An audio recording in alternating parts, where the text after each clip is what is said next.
All right, everybody, we are live. Welcome to this week's edition of Fights Unwrapped. Today, I am joined by my co-host Alec Carr, and we're gonna recap UFC 287 because a lot of shit went down, especially during the main card of that fight night. And we are gonna talk about UFC Kansas City and break down that fight card. But before we do that, we're gonna go to Alec Carr and we're gonna talk about our sponsors real quick. So Alec, if you want to do the honors, you can go right ahead. All right, guys. As always, you know that I say the same thing about this stuff, and I'm going to keep saying it because it works. ArgsHemp.com. They make fantastic CBD and recovery balms, lotions, ointments, all kinds of different stuff. The stuff helps me because I tried to work out and play sports like I did in my early 20s, and I'm in my 30s now. So I'm in a lot of pain all the time. But thanks to RX Hemp, it has come down significantly. So make sure you guys check out rxhemp.com and use promo code rxhemp-usn to get 10% off your entire order. And guys, I can't. I'm not the betting guy. I'll repeat it over and over again. I'm not the one who's making bets, but Monique is making bets. And I know for a fact that she's visiting mybookie.ag today for Holloway versus Allen. And so make sure, guys, you check it out. Visit mybookie.ag today and use promo code USM100 for a 100% sign-up bonus. Okay, thank you, Alec Carr. So, like I said before, guys, we have to unload what happened during UFC 287. Now, usually Alec Carr is the one that shouts out the prelims, so I'm gonna leave it to him to say what he had to say about the UFC 287 prelims. If he has anything to shout out, any cool finishes, anything like that, Alec Carr, take it away. Yeah, so we were watching the prelims. You know, everything pretty much happened as we thought it would. A couple of maybe robberies. Cynthia Calvillo probably deserved to win that fight, but I'm okay with that because I picked the Lupita to win the fight. But she probably lost. Calvillo looks like she should have been had the decision on that one. Then we go to the very next fight, Joe Pyfer. My God, Monique, this guy is scary. You could tell right off the bat from this fight, Gerald Meerschaert, GM3, was terrified of Pyfer's power. He came out. Usually GM3 likes to try to apply pressure, and he came out and he was in a shell. From the start of the fight, he was shelled up. He was like, I don't want to be here. I don't want to be here. I don't know why the UFC, what this man has done to Dana White. He just keeps being put up against absolute fucking killers. And it happened again. Joe Pyfer did what Joe Pyfer does. And I will say this, the fight was, I think Pyfer was a little shocked by GM3's, hesitation to actually engage in the fight because they just kind of stood and threw feints for about 3 minutes. And then I think it was 3 minutes, 15 seconds. He lands that, I think it was a left hand, and then follows up with another hand and gets the TKO.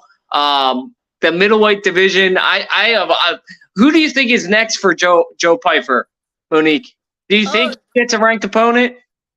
Yeah, I think so. GM3, I don't remember, in the rankings what he is, but I think, that finish definitely earns him a position at least in the top 15 within, 10 to 15, that kind of ranking to get a fight, with a fighter like that, with that rank. So, yeah, I definitely think with that kind of finish, he definitely deserves a top 15 opponent. What about you, Alec Carr? Yeah, I mean, there's I know we probably won't see this happen, but there's Chris Curtis, there's Andre Muniz, there's Brandon Allen, and Nasruddin, which those are all good fights for Pyfer. Those are all ones that would really, especially Chris Curtis, would really catapult him, because even though Chris Curtis isn't as good as we hoped he would be, he is a well-known name and a heel in the division. So I think that's a really good fight to make. And I think that we should look out for that fight announcement in the next couple of months, because this guy is an absolute superstar. Power in both hands. I mean, and just like he's Monique, he's huge. So that's really interesting. Then I can't not talk about Michelle Waterson. Going into the last week, I was saying that I will just wish she would kind of retire. She looked fantastic in that fight. I had her winning on my scorecard. I don't know about you, but I think she was the clear victor in this fight. And I just think, we've been talking about it for 2 weeks straight. Judges take fights into their own hands. And now Michelle Waterson, even though she probably won the fight on most people's scorecards, is now set back. So that's just upsetting, because she did so well. She probably won the fight. And, now who knows when or who she's going to fight next, because, she's coming off an L, technically. So it's just, I can't say it enough. This is a continuation of poor judgment that's been happening throughout the year this year. And it's just Dana. I said it when we were talking to Corey, when we had Corey on a little bit ago. Dana White's got to pull us, Adam Silverman, get these judges in a room and tell them that he doesn't know what's going on, but it's got to be fixed, because this is not a good start to the year. Now, this is just an undercard. There's not much to talk about as far as the judges go on the main card, but Waterson was going to make it. Listen, she probably wasn't going to win a championship or anything, but she was making her, and now they've ruined it. So I really hope something happens about this, because if this, goes into next week and the week after and the week after, it's not going to be good for the UFC. Not at all. Yeah. Yeah, I honestly thought that Waterson Gomez won the second and the third round. Like, I understand the third round was pretty close. The first round, I'll give it to Pinheiro for winning that first round, because she did, kind of put her all into those shots that we saw in that first round. So that was pretty obvious. And then when Michelle Waterson Gomez got into her groove with the kicks, she really brought that to life. And that's why we love her so much, is because she has all that power in her kicks, and they're really dangerous. And I saw that during the second and the third round, and she even, wrestled her down a little bit, even in the third round. So that was surprising, but in a good way. And so I honestly thought she won. I thought she was going to get the unanimous decision, but, judges be judges nowadays in the UFC. I know. It's just like you said, really disappointing, because, it could have catapulted her into bigger, better opponents. And I would have loved to see her fight someone, eventually in the top 15, and kind of test her skill set in that way. And that's where she was there before, a while ago, a couple of years ago. But, now she pretty much has to digress because of what happened with the judges. So, yeah, that was definitely disappointing. Alikar, are there any other prelims that you want to mention before we jump into the main card? No. I think we're good. We could talk, about the Gastelum. Sorry, I'm blanking. That's okay. Chris Curtis, Gastelum. Yeah, Chris Curtis fight. I don't think there's much. I think it's much to do about nothing there.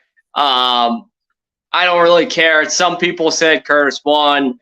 I don't really see it. It was too close. It could have gone either way, and if Chris Curtis can't dominate Kelvin Gastelum, then he needs to, find his way out of the UFC because Kelvin sucks. I'm sorry. I'm just gonna say Kelvin Gastelum sucks. He's not UFC material. He's not one of these top guys. He's just not a very good high level fighter. Could he be successful in maybe Bellator or PFL?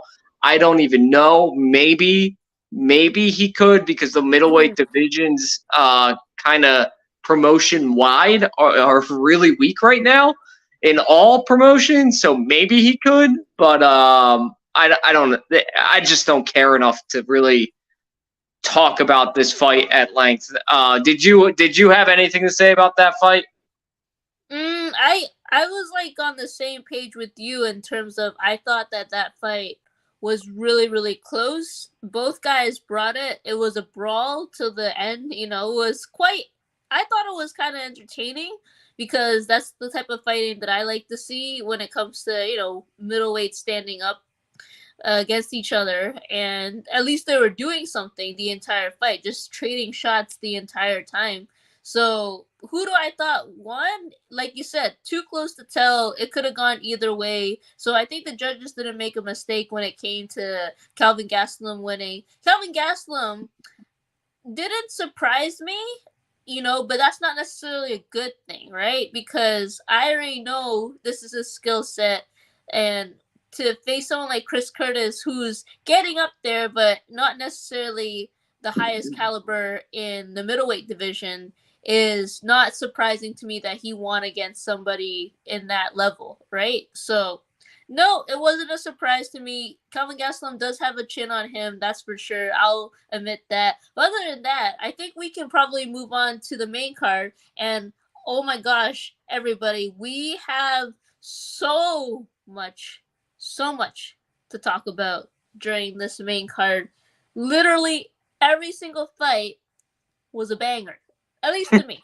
I don't know about Alex Card. Like, what did you think of the main card? I thought it was worth paying the plus tax $75 Canadian, which is not cheap whatsoever. But that fight card, that main card delivered on every single fight. What did you think, Alex Card? Yeah, it was a really, really exciting card. I mean, it's a little tainted for me because you know how I feel. I won't get into it until we talk about it, but you know how I feel about the Pereira versus Izzy stuff going on.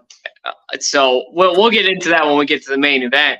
But I mean, if I take out my bias towards that fight, then yeah, the card was a fucking banger. It was so good right off the bat. I mean, you got Roses versus Rodriguez. Just fucking crazy. I'll let you do the intro into that fight, but that fight is just nuts.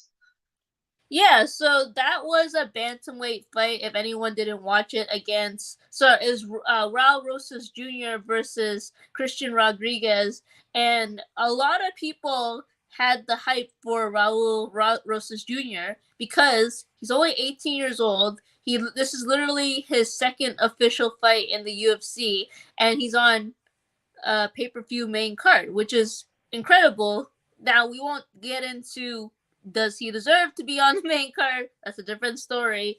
But he pretty much, I don't want to say get exposed in this fight, but the lack of experience was definitely there. And it was definitely evident, especially against Christian Rodriguez, who was so calm and collected throughout the entire fight. He brought his stand-up. He brought his ground game. He brought his BJJ skills. The list goes on and on. He put on a phenomenal performance against pretty much this kid, Raul Rosas Jr., and pretty much told him, like, hey, like, I'm the real deal. This kid has a lot to learn still, and he lacks experience. He was a little bit sloppy in the beginning shooting those takedowns. It was pretty obvious and predictable what he was trying to do, but he did it in a very sloppy fashion, and Rodriguez capitalized on that. Anyways, I digress. Alex Carr, what do you think about this fight? I bought into the Raul Roses hype train a little bit, probably a little bit too much in hindsight. I'll say this: he looked like an 18-year-old. I mean, that's what happened. I listen.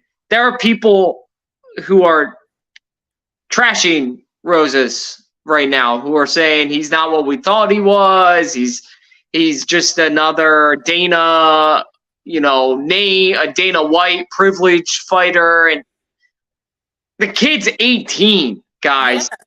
He's 18. He has a lot left. He's going to be in the UFC for a very long time.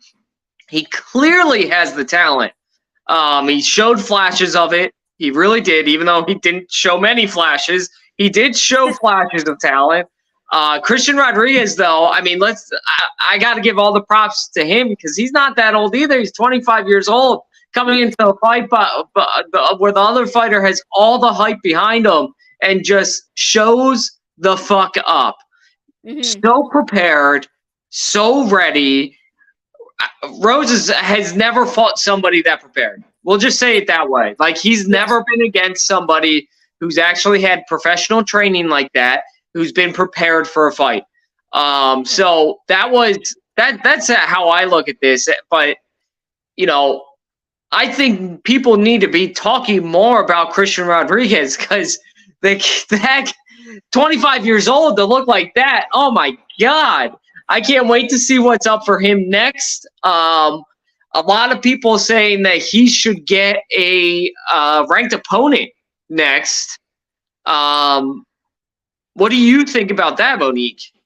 Well, he did call out one of the fighters, Cameron Samian. I think that's his last name. So, who is 8-0, undefeated. He wants him next. So I say bring it. I think that Christian Rodriguez is a stud, and he showed it again. Now, granted, yes, he did face an 18-year-old, but that 18-year-old has a lot of talent and a lot of fire, with him, a lot of heart as well. He never gave up during that fight, that's for sure. And Christian Rodriguez just knew how to capitalize against him, whether it was standing up, whether it was on the ground. He just knew how to dominate that fight. And I think he has a good chance against someone like Samian. And sorry, I don't really know how to pronounce it properly, so I apologize to everybody. But I think he deserves to fight up, in talent in the UFC, especially in the bantamweight division, which is such a great division that we have so far. Stacked. Sorry? It's stacked. Yeah, exactly, right? It's completely stacked, and just from the bottom to the top rankings, stacked, full of great fighters, full of great talent. So I would love to see him face Cameron next. That would be, what he wants. That'd be what I want. I want him to win. I want him to give Cameron that L because I think he has all the capabilities of doing it. And he was so underrated in this fight, completely overlooked because everybody was just talking about Rosas Jr. You remember when Rosas Jr. came into the stadium?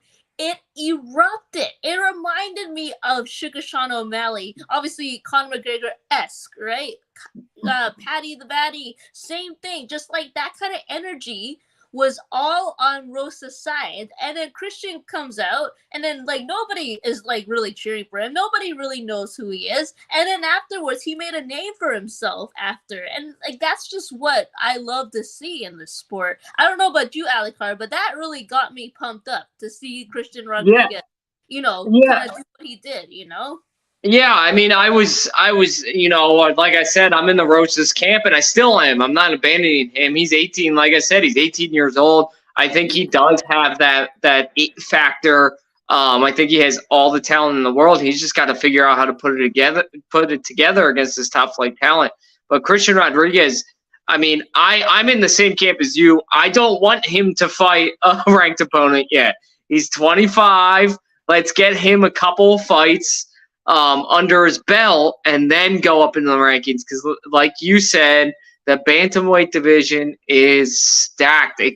One of the few divisions that truly goes 15 deep. Like, really does go all 15 deep. All of those guys are scary. So, Yeah. I'd like to see him get a little bit more experience and then fight a guy. And this is what's so funny. So let's just say they jump him up because he's got name recognition now. Who's he gonna go up against? Saeed Nurmagomedov? Like, Yeah. that's a huge talent difference. So like, and the one thing that really stood out to me in this fight, Monique, and you and I, you know, we hammer this point home all the time. Fight IQ, fight IQ, fight IQ, fight Yeah. IQ. Mhm. Oh my God, is he such a smart fighter?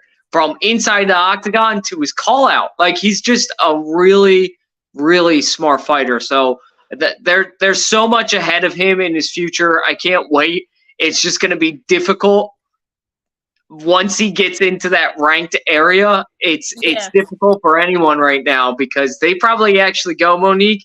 They probably actually go 16, 17, 18 deep in this division. That's how Oh, yeah. good it is. Sure. Yeah. So, we'll see what happens, but I'm excited for Christian Rodriguez's future for sure. Yeah, I'm excited for both their futures, but we have to move on, guys. We have to talk about the next fight, which was Kevin Holland versus Santiago Ponzinibbio in the welterweight division. You know, Kevin Holland has kind of went back and forth with both divisions, but I think welterweight suits him personally. I like him in this division, and boy, did I like him in this fight. I picked him to win this fight, and I think you did too, Alikar, if I'm not mistaken. So what happened during the fight was not surprising to me. You know, I wanted Kevin Holland to use his BJJ, but he doesn't usually do that, and I get it. Okay, you want to stand and bang with Santiago Ponzinibbio, fine. You are more than capable of doing that. I just biasly wanted him to show off his BJJ skills. You know, both of them are Brazilian Jiu-Jitsu black belts, for crying out loud. So maybe he had, you know, a strategic move for not doing his BJJ in this fight.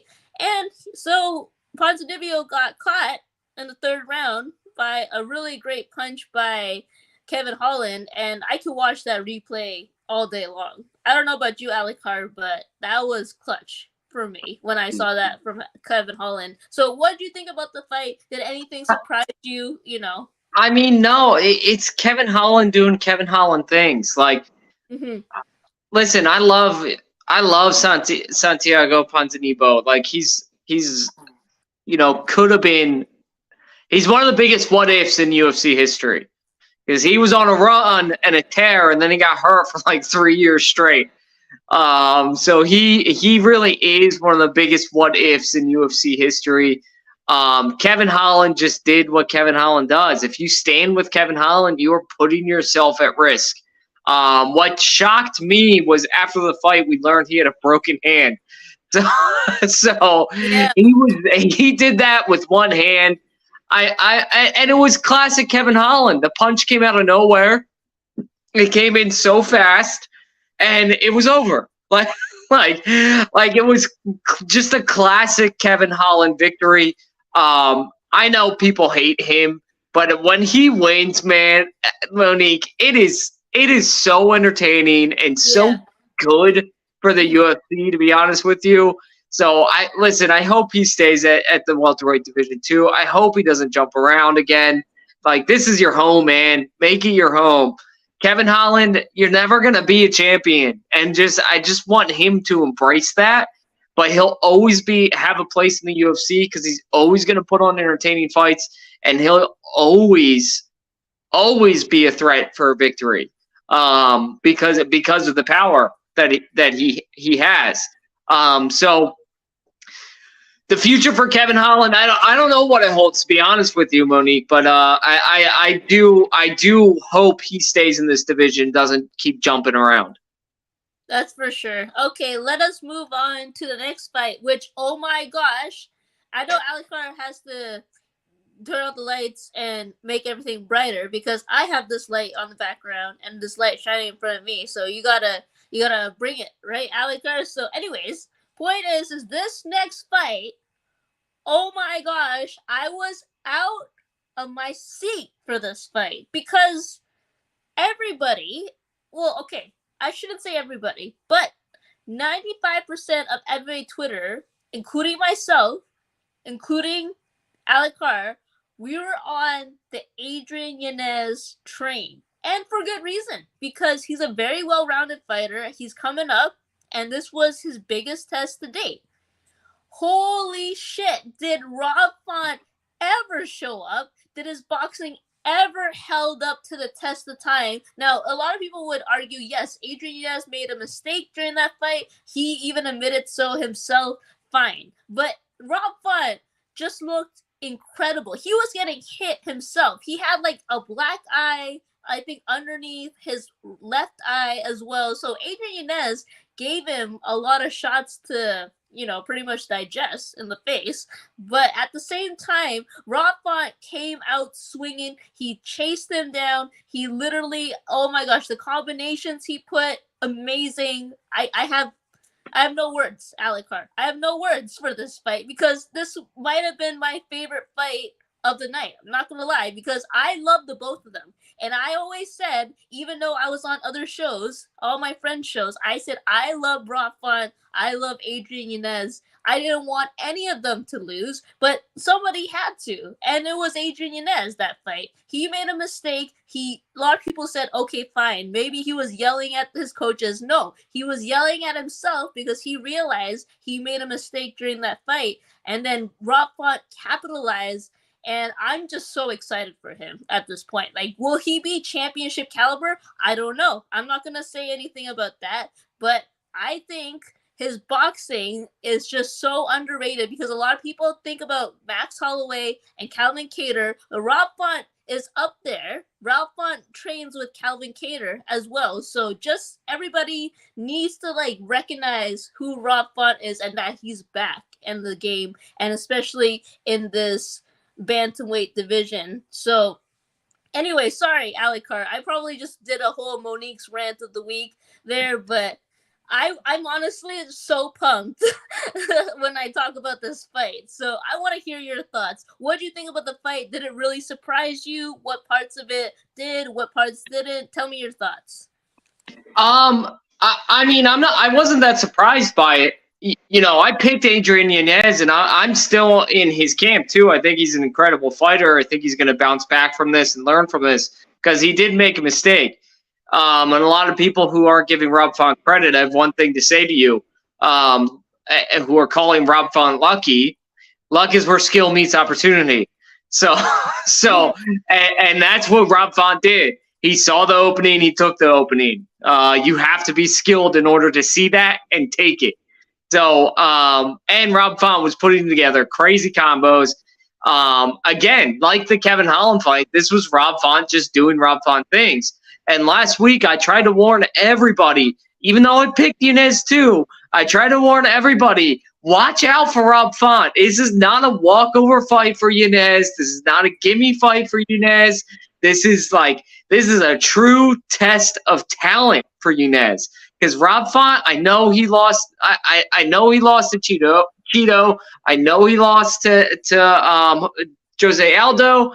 But Rob Font can put, when he's on point and he's throwing that jab and he gets confident behind that jab, man, is he scary. Mm-hmm. So yeah, I'm not shocked at all. I said Rob Font is an incredible fighter. He's always going to be in that top 5 to 10, probably until the end of his career when he decides to retire. I don't think he's a championship caliber fighter in this division, just because, like we said, it's absolutely stacked. But the fact that Rob Font is 6th in this division tells you how many good bantamweights there are right now. For real, he's 6. He's 6. That just blows my mind. So, awesome fight. I mean, I was out of my seat. I was going crazy when it happened. And you saw it coming because he did that Rob Font thing where he starts putting that jab out there, Then he starts putting the combos together, and then he starts putting 2 pieces together, 3 pieces together, and once he starts putting 2 pieces together, it's usually a wrap because you know what's coming after that. He's just gonna start putting together crazy combos. And man, I did not think that fight was gonna end that quickly at all. But man, he really put it on, like you said. I have really no other comments other than Rob Font is a beast. Adrian Yanez is a beast. The division is filled with monsters. I need a ranked fight, bantamweight fight on every PPV for the rest of the year, Monique, because they are that good. Like, you got Ricky Simone at 10. Pedro Munez is 9th. Yadon Song is 8th. Umar Nurmagomedov is 11th. Like, this division is crazy. So I'm so excited to see what happens with the entire division. Dana, please give me a bantamweight fight on every PPV for the rest of the year. For sure. And congratulations to Rob Font. Not only did he win Performance of the Night, which is $50K, he also is a new father to his daughter, Emerald. So anyways, I just wanted to put that out there. So congratulations to Rob Font on both accounts. Now, I gotta say, the whole co-main event, the welterweight division, between Gilbert Burns and Jorge Masvidal was probably the most predictable fight I've ever witnessed. The most predictable fight. Did we say that Gilbert Burns was going to shoot the takedown? Yes, we did. Did we say that he was going to try some BJJ on him? He did. He tried to. Masvidal defended somewhat, okay? But he kept getting hit, and he kept getting taken down. And he didn't really do much, when it came to the entire fight, in my opinion. He kind of just said, oh, come at me. Okay, you got hit again? Come at me some more. That was literally the entire fight. And he got taken down, and he got hit a few times. And so I don't really have much to say about this fight. Alec Carr, it's literally, like I said, and I'm going to repeat myself, the most predictable fight that happened on this card. What are your thoughts on this fight? Yeah, I mean, it was exactly how we broke it down. It was exactly how everyone broke it down, except for the Jorge fanboys. I mean, like, the one benefit of this fight, and listen, I don't need to go on the rant again about Jorge Masvidal and Gilbert Burns and how this fight was ridiculous to begin with, that it should have never been made because Jorge Masvidal may be the most overrated fighter of all time. But, like, we all knew what was going to happen except for the casual fan and the Jorge Masvidal fanboys. The one benefit of this fight is that the Jorge Masvidal fans are gone because he's retired. Yeah. So, and how I feel about Colby Covington. Mm-hmm. But I got to bring up something because when you make a good point, you make a good point, whether I like you or not. He said Jorge Masvidal was retired before that fight. He also said it was because of him and all this other bullshit. But just the little snippet of his entire rant of Jorge Masvidal was retired before this fight, we talked about it last week. He was talking about retiring after the fight. Yeah. He had already made up his mind he was done. He knew he didn't stand a chance to win. So, and honestly, like, why? He's so addicted to that knee since the Askren fight. Yeah. It is so dumb, and he's so bad at throwing it. Yeah. Like, it's so telegraphed. I'm just watching the fight. He must have thrown 5 or 6 of them. And every time I was like, here comes the knee. It's coming. He's taking a step back. Knee's coming up. It didn't land. Who would have thought? Like, anyway, I'm just glad the Jorge era, modern era, because the guy is not in his prime, even though Joe Rogan and some other morons think he is. Yeah. Jorge Masvidal's prime was about 10 years ago, guys. He even said it. I've been fighting professionally for 20 years. Like he was fighting. He was coming up when GSP was coming up. That's how long ago it was. So yeah, thank God that this era of Jorge Masvidal is done. I hope he doesn't try to go to Bellator. Let him do his little game bred fights that he has, his boxing fights that are absolutely ridiculous because the UFC actually pays for them. And the UFC promotes them and the UFC markets them. And I don't know this for sure, but if I had to guess, the UFC probably has minority ownership in game bred fights. So let him go and do that thing and just disappear. Yeah, for sure. I'm glad that fight was over. That was probably the least exciting fight of the card. And that says a lot, right? Because you would think that welterweights would take precedence when it comes to one of the most exciting fights. Speaking of exciting moments in fights, though, we gotta talk about what happened during the main event. And I know Alec Carr isn't the biggest fan of this main event, nor is he the biggest fan of some of the fighters in this main event. But we gotta talk about it because Israel Adesanya got his belt back. And he did it in stylistic fashion. He was actually, backed up against the cage. He was getting, punches thrown at him, but he was blocking them from Alex Pereira. But Alex Pereira did this weird thing, and a lot of people on MMA Twitter are bringing it up. Why did he go for 2 left hooks? Now, I'm going to ask you, Alec Carr, because you like your striking and your boxing. You break it down pretty well, so I like when you do that. Why did he go for 2 left hooks? Because that was the mistake, and Izzy capitalized on it. Monique, Izzy was setting up that. He was brilliant. Listen, I know he was losing the fight, but he was brilliant in this fight. He looked like vintage Izzy. He looked like Izzy before he got lazy. Yeah. Izzy before point fight. Like vintage Izzy here. I mean, we've always talked about Israel Adesanya, and I had the audacity to question his fight IQ last week, and I know maybe you listen to this down the road when both Monique and I and Dustin are famous and televised and all this other stuff.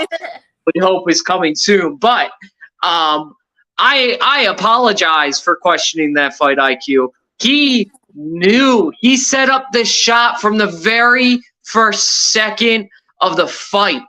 He did.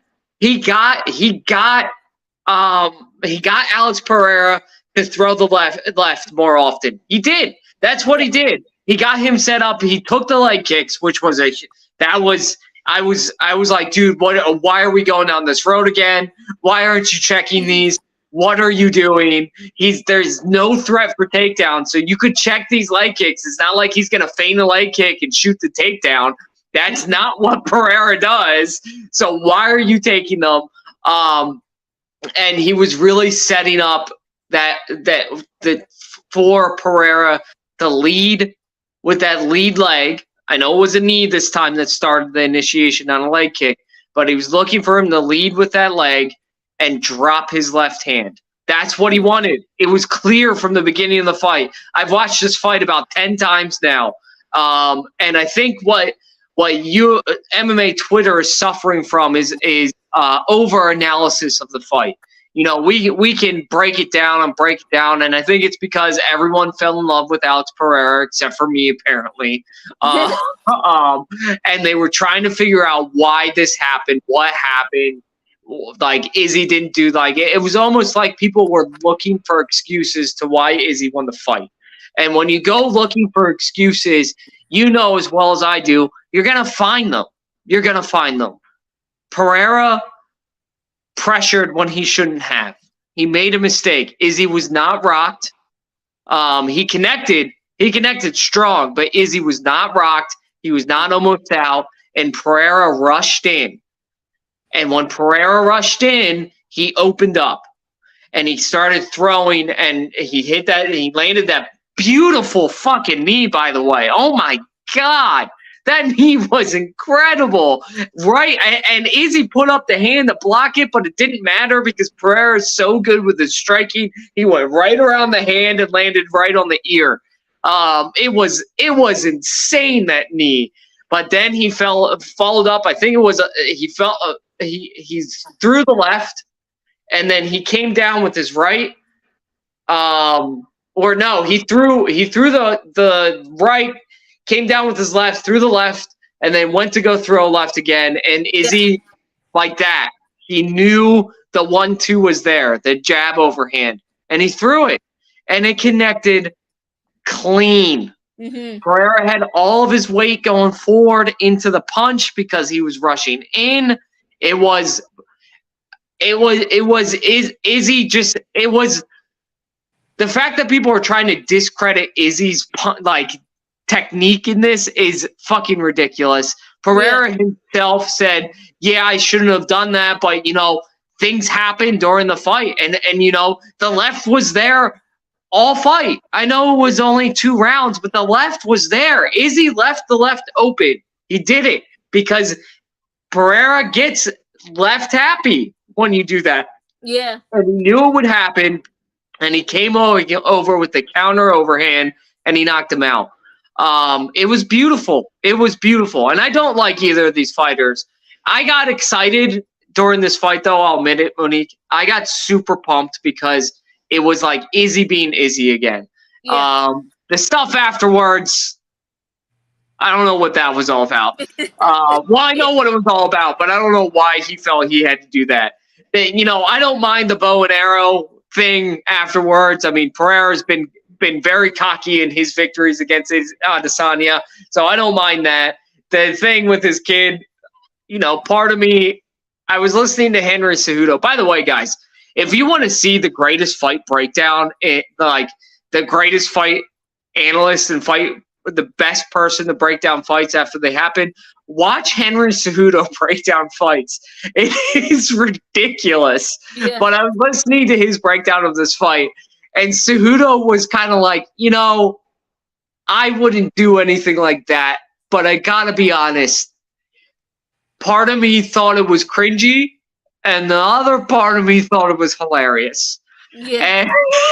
And I kind of, listen, he shouldn't be taunting a kid. I get that, and I'm not condoning that. But at the same time, Pereira was okay with it. He wasn't upset. He's still not upset. He said he wouldn't have done it, but he actually even, kind of implied that he thought it was pretty funny after he watched it. So I don't like it. I don't like that he did it. But I think people need to be a little honest with themselves. I think a lot of the criticism he's getting for that is because people are just insecure that part of them thought it was a little funny. So, what happens next?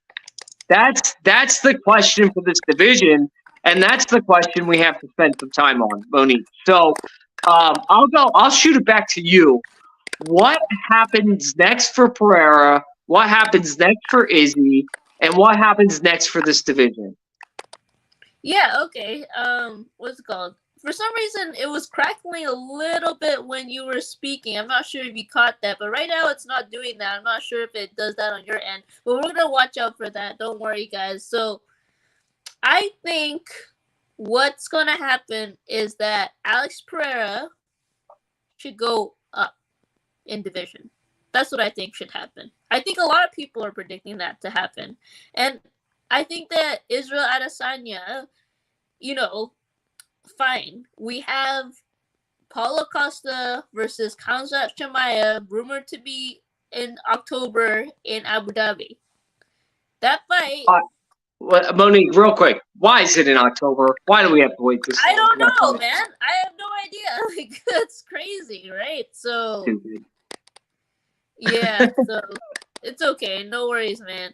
Let's go. Alec Carr, can you do me a favor and just go in and out of the stream? I'll add you back on just so I can see what the audio is like, if you don't mind.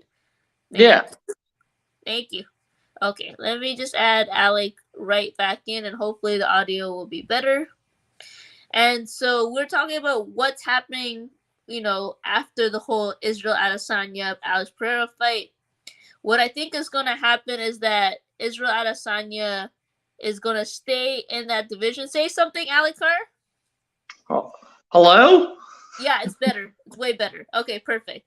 So I was just saying, I think Israel Adesanya is gonna stay in that division. It would be funny if they both moved up in division because then they could face each other again, potentially in the future. But I think that Israel's gonna stay in that division. I think that what's gonna happen is Alex is gonna go up, and then we're gonna see what happens. With Paulo Costa, Khamzat Chimaev. Then we're gonna see what happens with Robert Whitaker because he's waiting for a fight. He's still waiting for a fight, So I don't know what's gonna happen with him either. That whole division is kind of up in the air after this whole fight, that just happened and transpired in the weekend. So, Alec Carr, what do you think is gonna happen between these two fighters?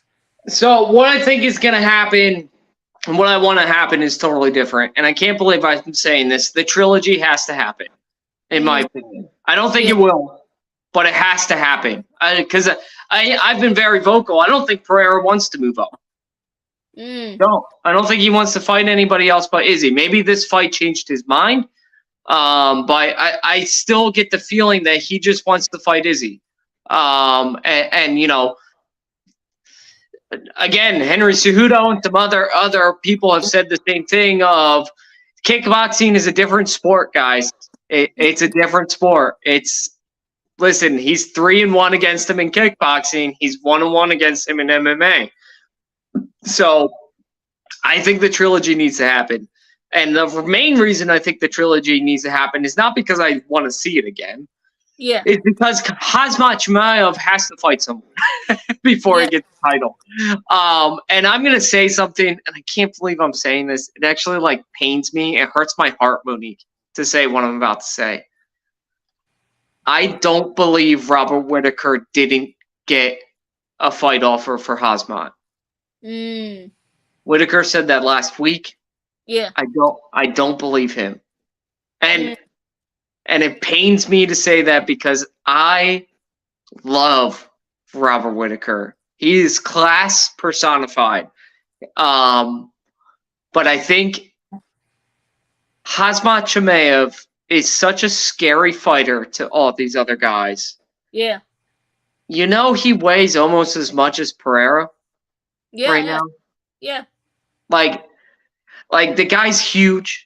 He'll be a big middleweight even when he goes up. He'll be a heavy middleweight. If people want to call it weight bullying, if Khamzat didn't weight bully, he'd be fighting at a light heavyweight. Yeah. That's how big he is. So that pains me to say, but I think he got offered Khamzat and turned it down. So the Costa Khamzat fight has to happen. So they need to make the trilogy happen so that whoever the winner is fights Khamzat. So that's what I think. What I think is probably going to happen. So let's say Pereira moves up, right? I think the fight to make it is against Jan Blachowicz. Yeah. I think that's the fight to make. It's a huge test for Pereira. And I've been getting destroyed on Twitter with my comments because I was getting tired yesterday and today of seeing people say, if Alex Pereira goes up to light heavyweight, he's going to walk through the entire division in less than a year and be champ. I was like, okay, listen, light heavyweight division's not the strongest. I'll be the first to say that. But you got Jan, Magomed, Yuri, and Hill. Mm-hmm. Those are all really good fighters. Yeah. And people are like, well, Pereira has power. He's so powerful.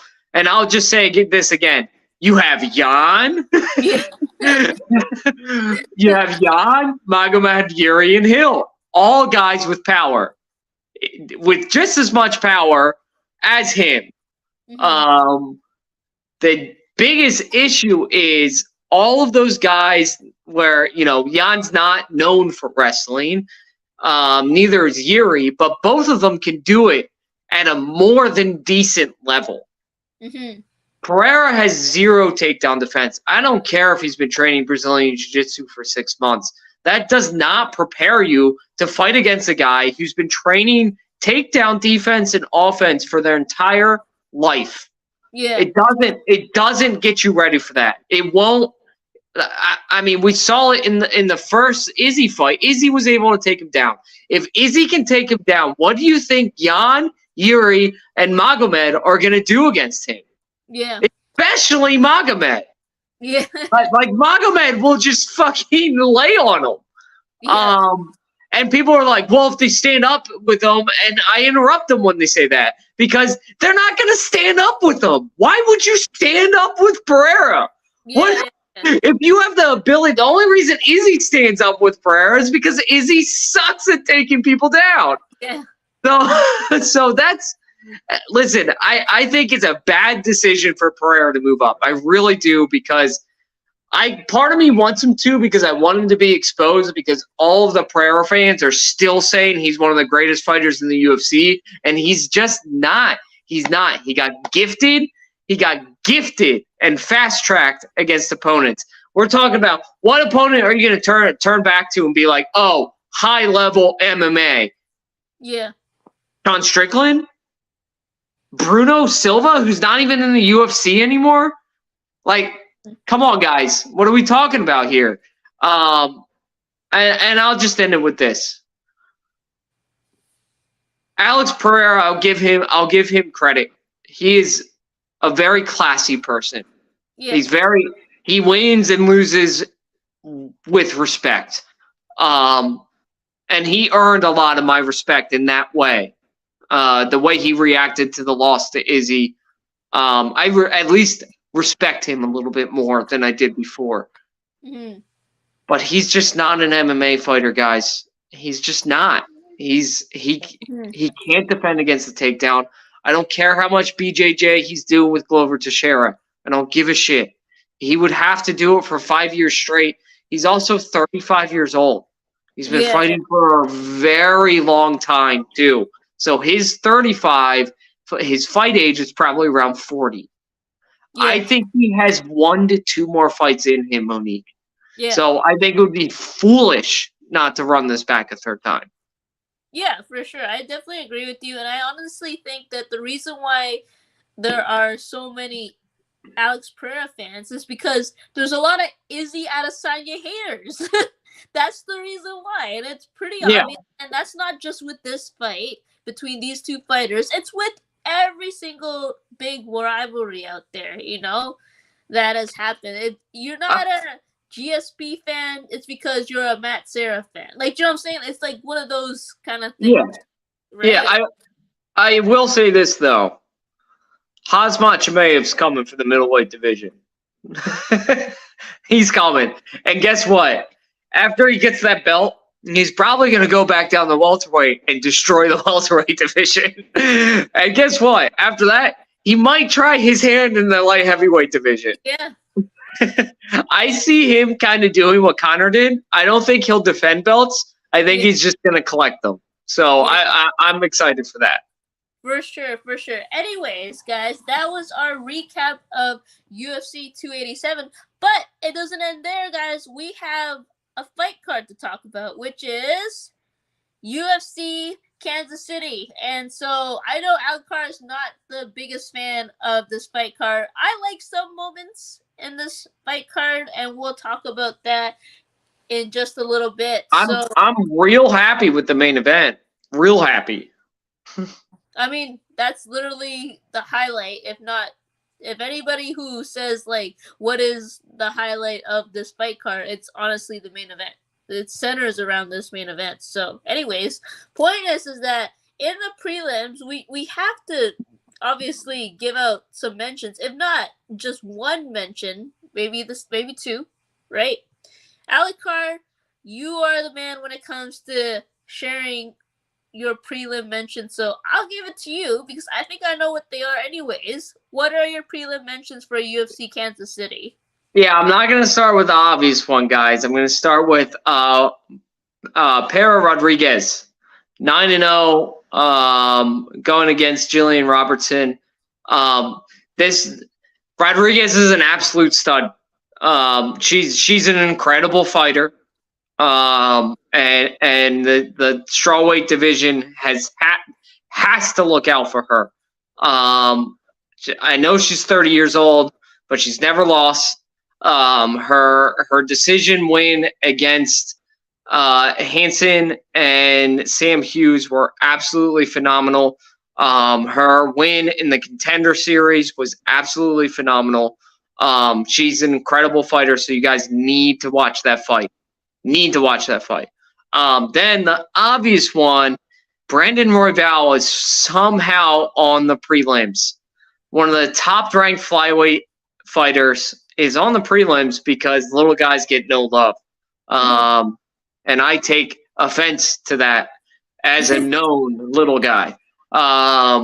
So Brandon Royval should absolutely be on the main card. I think this is not an easy fight for him. Mateus is really good himself. This fight has so many ramifications for the division. I think Brandon Royval, we've seen him get better and better and better since he's entered the UFC. So, and his ground game is unreal. So I think he takes that fight. It's going to probably be unanimous decision. And then I just got to give a shout out to Bill Lego. He's a local guy to me. I literally drive past his gym pretty often. He's located in King of Prussia. Since I've moved now, I am literally 5 minutes away from his gym. So I'm going to be rooting for him. He's one of those guys that just kind of sticks around. But he always, and the other reason I'm pointing him out, other than my local bias, is he always puts on an entertaining fight. Always. So guys, make sure you watch out for those fights in particular on the prelim. That's for sure. I definitely got to shout out Brandon Royval because I think he is, I made a note on MMA Twitter, he is my favorite flyweight right now. I obviously, yes, of course, shout outs to Moreno, shout outs to Figgy, obviously, shout outs to Pantoja. I love them all as well, but Brandon Royval, just like his style, the fact that he is so good at BJJ, obviously, I'm a little bit biased towards that. I think what's going to happen is that Matheus Nicolau is actually really good at countering. He hits relatively hard. He can knock you down. And I think that Royval is going to see that coming. He's going to pressure forward. He's going to be the one to take him down. And then with the BJJ skills, I think he's going to outclass him with all that. I personally do think he's going to win. But like Alec Carr said, not an easy fight. Nicolau is very calculated. He moves really well in the octagon. Yeah. Money gets 4 versus 5. Why is Clay Guida versus Rafa Garcia on the main card? What are we talking about here? Guida. You know that. You have to cater to the Clay Guida fans, because why not? He's a veteran, and a lot of people, think he's beloved. So that's the reason why. Anyways, point is that those are our prelims for UFC Kansas City. Now we're going to talk about the main card, which we did just talk about one of the fights. First one is Clay Guida versus Rafa Garcia, and let me see. It's a lightweight bout, okay? So everybody take notice of that. Okay, Alec Carr, really simple question. Who do you think's going to win this fight? Rafa. And why do you think he's going to win this fight? He's fighting Clay Guida. No, in all seriousness, I will give you a little bit of breakdown. I'm just angry this fight is not headlining. Let it headline the prelim. It doesn't need to be the first fight on the main event. Rafa Rafa the Gifted is a gifted fighter. He's 28 years old. I know he's had some up and downs in the UFC, but the reason I was shaking my head is this fight means absolutely nothing to the lightweight division. Rafa is a good fighter, but he's never going to be in the top 5. Probably never in the top 10 even. As we all know, the lightweight division is incredible and has been for a long time and will be for a long time because of all the young fighters coming up. Rafa is just not good enough as those other young fighters. So this is like a big nothing burger fight for me, and that's why I'm upset it's on the main card. Clay Guida, we're talking about a guy that, Monique, his record is 38-22. Yeah. Like, that's forget that it's 38-22, which is a whole different discussion. In combat sports, 38-22 means you're professionally like Yeah. you're okay. Clay Guida's been professionally okay for a long time. So it's just like 41 years old. I thought we'd seen the last of him but then he beat Scott Holtzman, and now we're forced to give him another fight. Yeah. So Rafa, I'm begging you, for Clay Guida's own good, beat him. For his own good, beat him so he's forced to retire. Yeah, I definitely think Rafa's gonna win, and it's nothing against Clay Guida. I just think that Rafa the Gifted has some incredible wins. Some are decision, but my favorite wins of his are his subs. You know, he has rear naked chokes, arm bars, heel hooks. I want to see a sub in this fight. I want to see it real bad, and I definitely want to see it against Clay Guida. No offense to Clay Guida. I just, me and my grappling Alikar. So I definitely want to see that happen. But we are going to shift gears and move up to the next fight, which is Chris Gutierrez versus Pedro Munoz. And that's a bantamweight bout. So I'm going to go first and talk about this fight. I think Chris Gutierrez, his name is El Guapo, by the way. His nickname is El Guapo, is on a 7-fight win streak right now. Has some decision wins. He has those spinning elbows and back fists. Those leg kicks are dangerous. His subs, rear naked chokes, KOs, decision wins. I think he's going to win this one by decision. Now, a lot of people might think, oh, he has the ability to finish this fight. I think so too, but I think that Pedro Munoz is pretty tough. Maybe not as tough as some of his other fights, but I think he has a chin that will hold up. And I think that Chris Gutierrez gets it done by decision. What do you think, Alikar? I agree with you. Pedro Munoz has a chin on him. He's an incredible fighter. He's on a downturn of his career. I think that's pretty obvious. And Chris Gutierrez, El Guapo, is just, and we just talked about how good this division is. And This is the one fight, other than the main event, I'm super excited about, because Gutierrez puts on a show every time he's in the octagon. And I think he's going to do so. He throws those, like you alluded to, he throws those crazy strikes. They also just come out of fucking nowhere when he throws them. They're not telegraphed at all, and they just come out of left field. I think he wins this fight, but I think Pedro Munoz is just a tough son of a bitch. So I don't think he'll be able to put him out. Would it surprise me if Gutierrez wins by knockout? Absolutely not, but I don't think it happens. I think we see a unanimous decision and an overwhelming victory for Chris Gutierrez here. Okay, let's shift gears again and talk about one of the heavier divisions, light heavyweight division. Not excited for this fight. Now, I have nothing against heavier weight divisions. It's just that, man, if it goes past like the second round, it starts to slow down like a lot, because a lot of fighters in the heavyweight division, they gas out. Not everybody, but some of them do. And so this division, this fight between Tanner Boser and Ion Cutelaba is not a fight that I'm looking forward to. I get why it's on the main card. A lot of people have a lot of respect for heavyweight fighters or heavier weight fighters.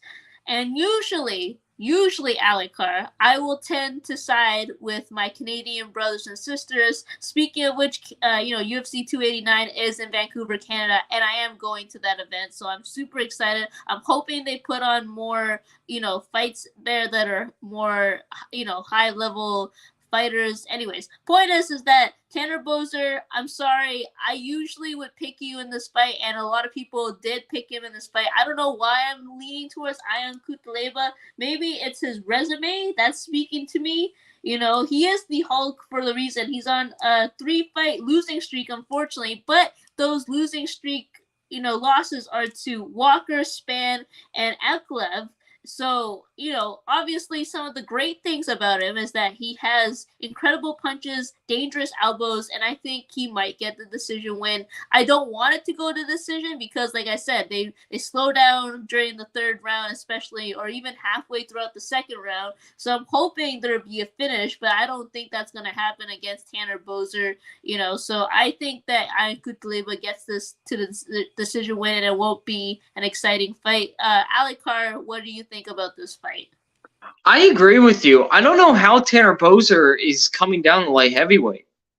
Yeah, I don't know. Because he's a big dude. Mm-hmm.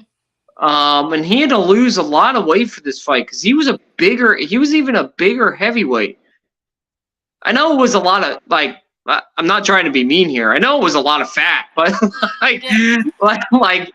though fat is always easier to lose when you have that. It's not like, if Izzy ever tried to go down a welter, that would be almost impossible because he's already so lean and skinny. Mm-hmm. But because of that, I just don't think I don't think he'll be able to keep up with the speed of the fight.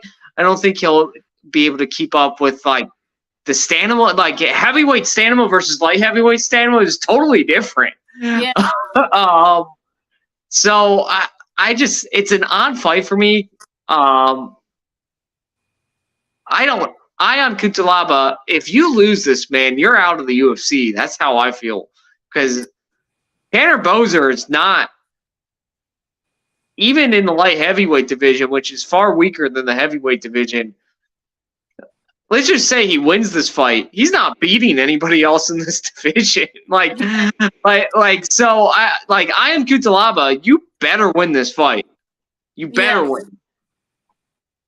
Yeah, the Hulk better come out in this fight. But let's just go into a fight that's a little bit more interesting, in my opinion. It is a light heavyweight fight as well. Oh my goodness, guys. This fight just got way more interesting after the last fight because we have Murzanikov is going against Dustin Jacoby, if I'm not mistaken. I think that's his name. So, Murzanikov is 12-0. Now, obviously, the resume is not there in terms of UFC caliber fighters. Jacoby has that resume. But I don't know what it is, Alec Carr. Maybe it's the fact that he's so well-rounded, Murzanikov. His name is funny because it's Asmat. It rhymes with Kazmat. So I thought that was hilarious. But it's just the fact that he's so well-rounded and his subs. I mean, he loves that arm triangle. He has punches. He can KO someone. He has that ground and pound. He has a flying knee. And I think, and I hope he gets the sub victory in this fight. Now, probably not because it's against Jacoby, but you never know. I'm just a little biased because I love my grappling. So I'm hoping that Asmat gets the victory in this fight. What do you think about this fight, Alec Carr?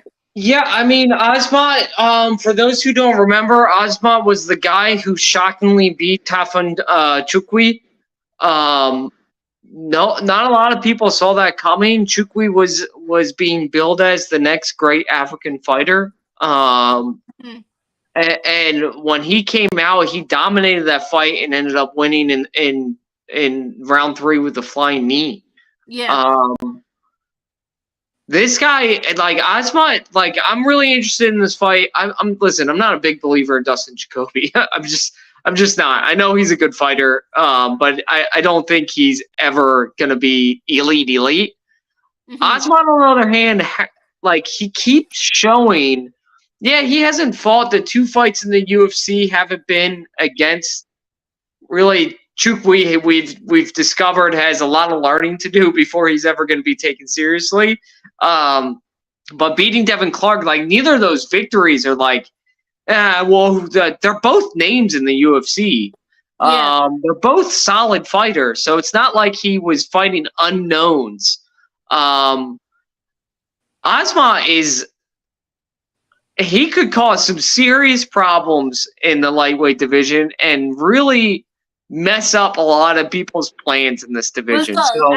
Light heavyweight division. Light heavyweight. Sorry. Sorry, you're right. I forgot the heavy part. The light heavyweight division. Thank you for correcting me. No He could worries. cause a lot of problems and mess up a lot of people's plans for this division.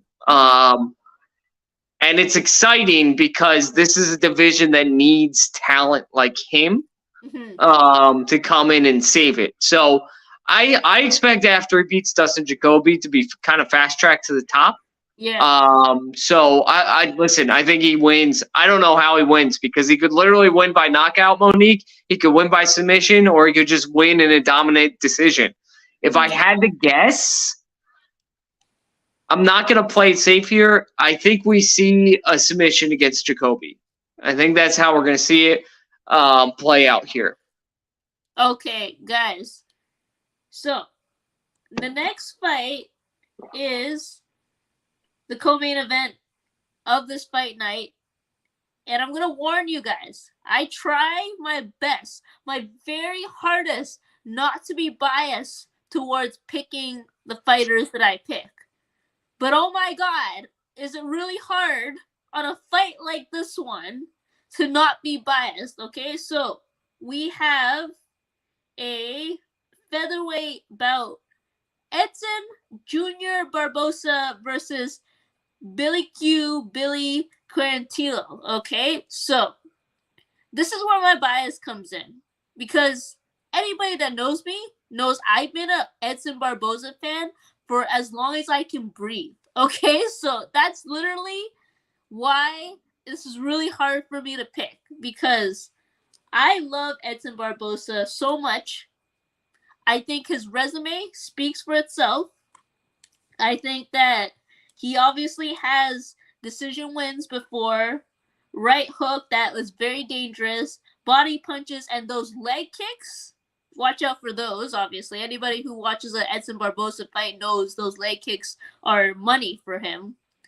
I think, and I hope, he gets it done by decision. But here's the thing. I wouldn't be surprised if Billy Q shows up Edson Barbosa. So, Alucard, like I said, I warned everyone, this is a very, very biased pick for me. This is coming from the heart, right? My head, I'm not listening to my head right now. This is all about my heart, okay? And my heart wants Edson Barbosa to win. Do I actually believe that's going to happen? Somewhat. I'm not going to say. But I want to hear your thoughts because I need a voice of reason right now. So I'm going to make you really sad. It's okay, man. You're not the only person that's going to make me sad when it comes to this fight, okay? And you know how much I love and respect Edson Barbosa. I just think his career is over. Yeah. He lost to Giga Chikadze, which, by the way, where the fuck is Giga? It's like where in the world is Carmen Santiago right now? Is Giga Chikadze? Where is he? Yeah. Guy has one loss, all of a sudden he disappears. Anyway, and coming off a loss against Bryce Mitchell, that loss is not aging well. Bryce Mitchell appears to be a lot of hype and not a whole lot of actual talent behind it. So I have to, and it pains me to say this. First of all, this should not be the co-main. There's no way that this fight should be the co-main. I think it's out of respect for Edson Barbosa. It could very well be his last fight. I think Billy Q's going to win. I do. Yeah. Just because, again, if we're going prime versus prime, Edson Barbosa, I think, destroys Billy Q. Like, to be quite honest, I think prime Barbosa kills Billy Q. Like, real quick. Knockout with a right head kick. Like real quick. But at this point in his career, I just don't think he can get it done. He has taken a noticeable step back. His speed's just not there. His reaction time's not there. I mean, he used to throw off that leg kick as a counter, and it would just I forget who it was, but they compared it to being hit in the leg with an aluminum baseball bat. Yeah. like he just, it's still, don't get me wrong, it's still really dangerous. And if he lands a couple of leg kicks in a row against Billy Q, I could be proven wrong, because if he compromises that lead leg, he's in for a long night. But I think Billy Q gets it done. I think we see a decision victory out of him. Yeah, see, like, a lot of people are saying that, and I'm not surprised. I'm just such a huge fan of Edson Barbosa that it just pains me to ever, bet against him. So that's what it is. Now, moving on to the main event of the evening for Saturday night, fans everywhere, especially in UFC Kansas City, we have Max Bless Holloway against Arnold Allen. So this is now going to be really hard for the both of us, because the both of us love these two fighters, right? When it comes to Max Holloway, he has my heart. He has always had my heart. Even against Brian Ortega, who is a submission specialist, Max Holloway has always had my vote when it came to who I actually thought was going to win this fight, who I actually thought was going to retain the title. I love Max Holloway. I love his style. I love his humor. I love the fact that he calls out people the way that he does. I love everything about him. And I do like him in this fight, but my head is saying Arnold Allen is going to win. Arnold Allen is more well-rounded. Arnold Allen can stand with Max. He can hit harder. And that's honestly the reason why I think it probably will go to decision, because Max has a chin on him. And so I know he can withstand a lot of punches. And so Arnold Allen, I think, is going to win this fight. But at the same time, a lot of people are saying, oh, that last fight against Dan Hooker, what the hell was Arnold Allen doing? A lot of people are referencing that fight. A lot of people are Max fans. I get it. I'm a Max fan too. But, man, it's the battle between my heart and my head. So I got to go with my head sometimes, especially when it comes to betting on a fighter. So, Alec Carr, I know it pains you as well for this fight, because we both love Max Holloway and Arnold Allen, respectively. But who do you think is going to win this featherweight bout? This is huge. This is huge for both of them.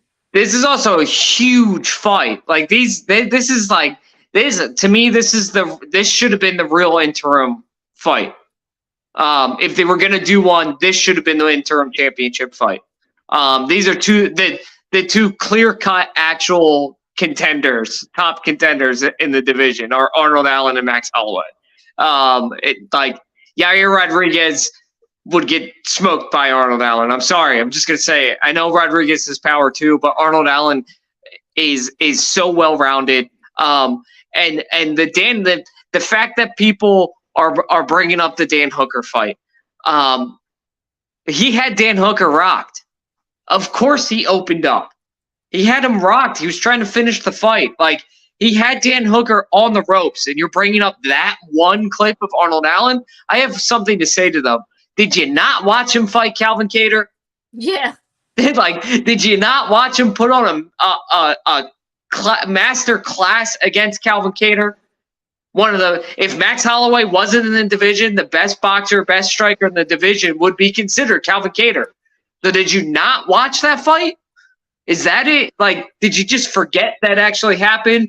Or are you just saying that because you love Max Holloway? Listen, I understand that. I love Max Holloway too. It doesn't pain me as much to say Arnold Allen's going to win this fight, because as you know, Monique, I picked Arnold Allen in our end wrap-up of the year show as my bold pick to be champion by the end of the year. Now, the end of the year will probably, end. The year will probably end before he actually gets a chance, so I'm a little pissed off at that. But Arnold Allen is an absolute stud. Arnold Allen can take you down. He can take the fight anywhere. Max Holloway has got to start putting combos together early in this fight, and early, and keep him away and keep him on the outside. The issue is, this is one of the rare fights where Max Holloway, I don't believe, has a huge reach advantage. I don't think he does. I'm checking right now. No, he actually is at a disadvantage, Mm, um, which is huge because Max Holloway relies on keeping you on the outside. That's yeah. what he is brilliant at. He's not going to be able to do it against Arnold Allen. And that's where he really struggled with Volkanovski, too, in their last fight. He couldn't keep Volkanovski on the outside. Um, I like he doesn't have the reach advantage, and Arnold Allen, if he gets in trouble, can shoot that takedown and get him on the ground. Yeah. So I listen. I'm not going to say Arnold Allen's going to walk over Max Holloway. That would make me an idiot. Yeah. This is going to be an absolute crazy fight. But one that I think Arnold Allen will shoot and shoot early. He's going to make Max respect his takedown offense. He has to. The other thing about Arnold Allen that no one gives him credit for, and I'll mention, we already mentioned it once in the fight, Monique, in the stream. Fight IQ, fight IQ, fight IQ. Arnold Allen is a smart fighter. He's not going to go out there and just swing with Max Holloway. Yeah. He's too smart for that. Now, will he stand up with him? Absolutely, because he's got really good stand up. Like I said, we saw against Calvin Kattar, which a lot of people will say, Kattar got hurt, the fight doesn't count. Arnold Allen hurt him. Like, it wasn't a non-contact injury. Arnold Allen hurt him by beating him up. Like, that's actually what happened. So, Yeah. I don't know where all this hate comes from for Arnold Allen. He's a very entertaining fighter. He's a fun guy. I think he really, and I can't believe I'm going to say this, I think he beats Max Holloway. I think he makes this a decision. I think that we think this fight will be super exciting. Don't be surprised if it's actually boring, because I don't think Arnold Allen's going to just let Max Holloway throw 5-piece combos like Max did against Calvin Kattar. He's too smart of a fighter. He's not going to let him do that. He's going to he probably watched a lot of tape on Volkanovski fights. Yeah. And said, I can mimic what Volkanovski does. Arnold Allen is a stud. He hasn't had an easy fight since his first fight in the UFC. And I'll start wrapping it up with this. We're talking about a guy, he had his first fight in the UFC. I should step back a little bit, because his first couple of fights in the UFC were pretty easy. But when he stepped in talent, boy, did he step up. He went Gilbert Melendez, Nick Lentz, Sadiq Youssef, Dan Hooker, and Calvin Kattar. Like 5 fights in a row against tough fighters. And say what you will about Gilbert Melendez and Nick Lentz, they are still tough outs. Yes, they're not the best, and I will be the first to say that, but they will make you earn a victory. And that's why. And when he beat Sadiq Youssef, I mean, everybody in the world was shocked. Everyone. I don't care who you are, and I don't care how much you want to lie that you had Arnold Allen in that fight. As the biggest Arnold Allen fanboy there is, as the president of the fan club, I picked Sadiq Youssef. It didn't make any sense for me to pick Arnold Allen. Sadiq Youssef, at the time, was on his way to a championship. And Arnold Allen just puts on a master class. I think he gets this done. Yeah, for sure. And shout outs to Perry Aston, who is the CEO of Unwrapped Sports, pretty much shutting us out. Thank you, Perry. And yes, Monique is going to the fights. I am going to UFC 289. So please, Dana White, MMA gods, put some more elite fighters on that card. It's going to be headlined by Amanda Nunes versus Juliana Pena. Could have put that as a headline, but we're not going to for time's sake. We might talk about that next week when we have a special guest on our show, but Anyways, point is that Monique is going to the fights, and I am super excited because it's going to be in Vancouver, Canada. Just like basically, if anyone does not know where that is, if you're from the States, it's like the California of Canada. That's exactly what Vancouver is. And so thank you, Perry Aston, for shutting that out.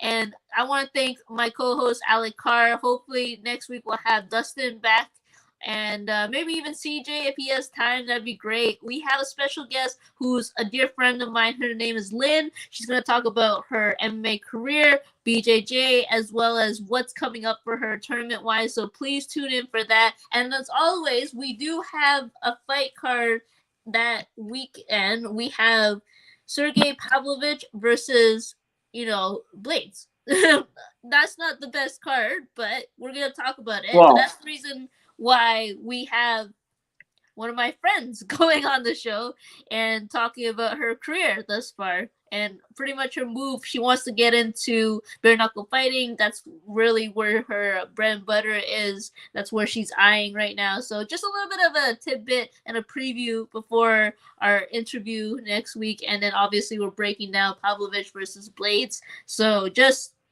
a little bit of a preview there. But thank you everybody for watching, and happy fight week, and we will see you all next week. Bye guys.